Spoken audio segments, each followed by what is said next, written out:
عید الفطر پر اسرائیلی فوج کی وحشیانہ بمباری میں حماس کے رہنما اسماعیل ہنیہ کے 3 بیٹوں اور 4 پوتوں نے جامی شہادت نوش کر لیا۔ غزہ پر 6 ماہ سے زائد عرصے سے جاری اسرائیلی جارحیت اور وحشیانہ بمباری کا سلسلہ تھم نہ سکا۔ اسرائیلی فوج نے عید الفطر کے موقع پر بھی بمباری جاری رکھی، جس سے متعدد افراد شہید ہو گئے۔ غزہ میں گاڑی پر اسرائیلی بمباری سے حماس کے سربراہ اسماعیل ہنیہ کے 3 بیٹے حازم، محمد اور عامر شہید ہو گئے۔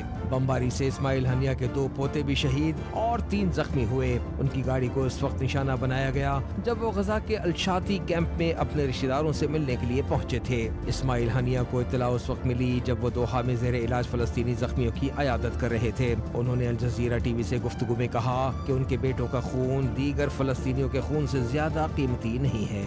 یہ پہلا موقع نہیں کہ اسرائیل نے حماس کے سربراہ یا ان کے اہل خانہ کو براہ راست نشانہ بنانے کی کوشش کی، بلکہ اس سے قبل نومبر میں بھی غزہ میں ان کے گھر پر بمباری کر کے اسے تباہ کر دیا تھا۔ 6 ماہ کی بمباری میں ملبے اور راکھ کا ڈھیر بننے والے غزہ میں فلسطینیوں نے نماز عید ادا کی اور اپنے پیاروں کی یاد میں آنسو بہائے اور ایک دوسرے سے اپنا دکھ درد بانٹا۔ مشرقی یروشلم میں واقع مسجد اقصی میں بھی نماز عید میں ہزاروں فلسطینیوں نے شرکت کی۔